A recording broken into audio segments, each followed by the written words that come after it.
Esse grupo de opositores de Jesus que nós trabalharemos hoje, talvez seja mais lembrado por alguns nomes que se destacam, mas também é um grupo que fez força para que Jesus fosse levado e condenado diante de Pôncio Pilatos. Esses eram a liderança sacerdotal do templo. Esse grupo era formado principalmente pelo sumo sacerdote e também por alguns outros sacerdotes de alta posição que existiam. Entre eles, conhecemos muito bem Caifás, o sumo sacerdote daquele período, e também o seu sogro, Anás, que, mesmo não ocupando oficialmente um cargo naquele momento, ainda exercia uma grande influência. O sumo sacerdote era uma figura importante na vida religiosa daquele povo.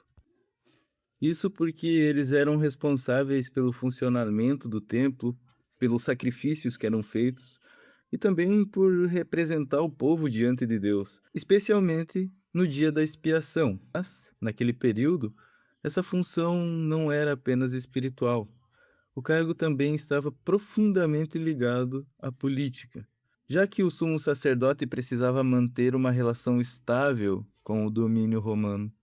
Por isso, a liderança sacerdotal não lidava apenas com questões religiosas, mas também com poder, influência e, e estabilidade. O templo era o centro da vida de Israel, não apenas espiritual, mas também econômico. Milhares de pessoas passavam por ali, especialmente nas festas, trazendo ofertas e sacrifícios. Havia comércio, troca de moedas e todo um sistema organizado ao redor do culto. E é nesse contexto que um dos momentos mais marcantes do ministério de Jesus acontece, quando ele entra no templo, expulsa os que vendiam e compravam e declara: "A minha casa será chamada casa de oração, mas vocês a transformaram em covil de salteadores." Mateus capítulo 21, versículo 13. Essa não foi apenas uma ação simbólica de Jesus, foi uma confrontação direta ao sistema que sustentava a autoridade dos sacerdotes. Jesus não estava apenas criticando práticas isoladas, ele estava denunciando uma estrutura inteira que havia se afastado do propósito original do culto. Aquilo atingia não só a religião, mas também o poder e a economia ligados ao templo. A partir desse momento, a oposição se intensifica.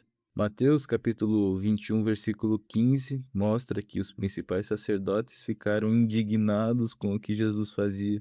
Ele não apenas ensinava, ele confrontava publicamente aquilo que sustentava a autoridade dos sacerdotes. O Evangelho de João nos revela mais claramente a lógica por detrás dessa oposição. Após a ressurreição de Lázaro, muitos passaram a crer e isso gerou preocupação entre os líderes. Então Caifás declara: "Convém que um homem morra pelo povo e que não venha a perecer toda a nação." João capítulo 11, versículo 50. Essa frase de fato revela muito. A decisão de matar a Jesus não foi apenas uma decisão teológica, foi algo estratégico. Afinal de contas, era melhor sacrificar um homem do que correr o risco de perder o controle de tudo e até possivelmente a posição de poder diante de Roma. Aqui vale destacar que a primeira pessoa para quem Jesus foi levado é Anás, como vemos lá em João capítulo 18, versículo 13, mostrando que, mesmo fora do cargo oficial, ele continuava exercendo grande influência nas decisões deste grupo. Depois, é conduzido a Caifás, onde ele começa o processo que levaria Jesus à sua condenação. Durante esse julgamento, eles buscam acusações contra Jesus. Lá em Mateus capítulo 26, versículo 65, quando ouviram as palavras de Jesus, o sumo sacerdote declara: "Blasfêmia." Usa isso como base para justificar a condenação de Jesus. Mais uma vez, o problema não era a falta de evidências, mas a rejeição de quem Jesus realmente era. No fundo, o conflito entre Jesus e a liderança do templo não era apenas sobre doutrina, era sobre quem tinha mais autoridade Quem será que tinha a palavra final entre eles? Jesus não veio para reformar o templo, mas para cumprir aquilo que o templo apontava. E por isso, em João capítulo 2, versículo 19, Jesus diz: destruam este templo e em 3 dias o levantarei, referindo-se a si mesmo e ao seu próprio corpo.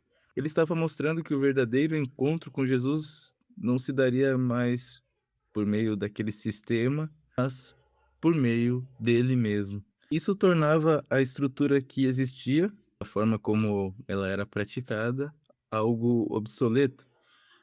Então a liderança sacerdotal não apenas discorda de Jesus, eles veem a Jesus como uma ameaça direta ao papel que eles exerciam, à autoridade que eles tinham e ao próprio sistema que eles sustentavam. E aqui cabe o alerta para nós. É possível que estruturas religiosas, mesmo sendo originalmente estabelecidas para servir a Deus, se tornem meios de preservar poder, influência e controle, como temos visto por aí em nosso país, com grandes escândalos e igrejas sendo organizações mais voltadas a arrecadar dinheiro e conquistar poder para os seus líderes. Quando isso acontece, qualquer voz que venha chamar ao arrependimento ou até mesmo a centralidade de Cristo passa a ser visto como uma ameaça. Assim como os outros grupos, a liderança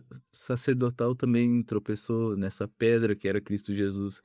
Não porque não conhecessem a religião, mas porque não reconheceram o cumprimento das promessas. A cruz expõe isso de forma definitiva.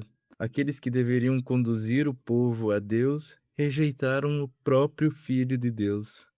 E isso continua sendo um chamado para nós. Devemos refletir se estamos mais preocupados com sistemas religiosos que nos dão segurança ou com a verdade de Cristo. A cruz é a divisão de todos esses falsos mestres.